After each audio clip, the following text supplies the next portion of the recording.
I'm going to talk about the manner in which President Trump departed Turkey in a catering truck to board another airplane to get back to the United States covertly.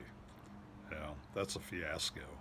I don't understand how he could agree to that decision, and that is what I want to talk about in this video. I voted for President Trump 3 times, and I do agree with about 80% of his policies, and about 20% I do not. This Iran war falls within that 20%. It is a war of choice, and as such, this war has wiped out the leadership in Iran once, maybe twice. I don't know how far you want to go down, but they have been decimated.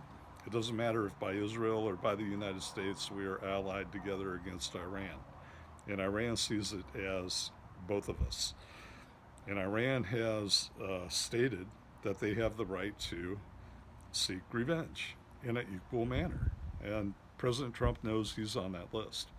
So imagine for a minute you are President of the United States. You started a war against Iran. You know that they are gunning for you, and you're in a foreign country. You're in a Muslim country. You're in Turkey.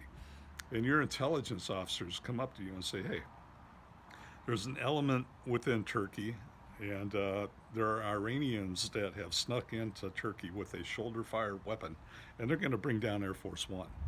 So we want to sneak you out of Air Force One in a catering truck and put you on another airplane covertly and get you back to the United States. How could you agree to that? You're commander-in-chief, especially the fact that you're not the only one on Air Force One. Your entire staff is there, your generals are there, Secretary of State is there. So what goes through your mind when, hey, I'll just save myself? Something wrong with that.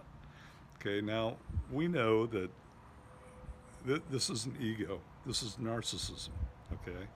And we know he is a narcissist to a degree, right? Well, if you don't know that by now, this is fairly clear evidence that he is. And because really it comes down to saving his own skin. And I think he realized that probably in that process, because how he's tried to handle this through the media is by pushing it off on intelligence. Well, I just listen to what they tell me. Right, yeah. Does Trump really listen to what they say? Well, I don't know. Maybe he does. But it's just not the right thing to do. You know, hey, if Iran is going to bring down Air Force One, there's going to be hell to pay. I'm staying on this damn airplane, now take off. And oh, by the way, you call Erdogan to say secure your damn airport. Okay? Make sure nobody is close within 5 miles or whatever it is. Okay? So these are my thoughts on it. Very, very highly disappointed in that, and it doesn't give me much confidence in this whole Iran war.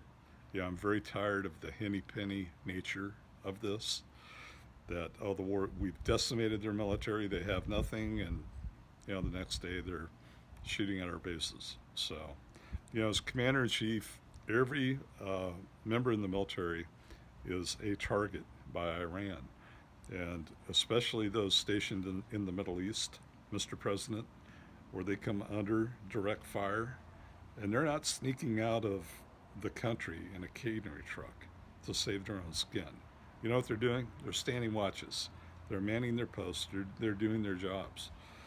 And I would expect the commander-in-chief would do the same. So, this is Cold War Sailor, out.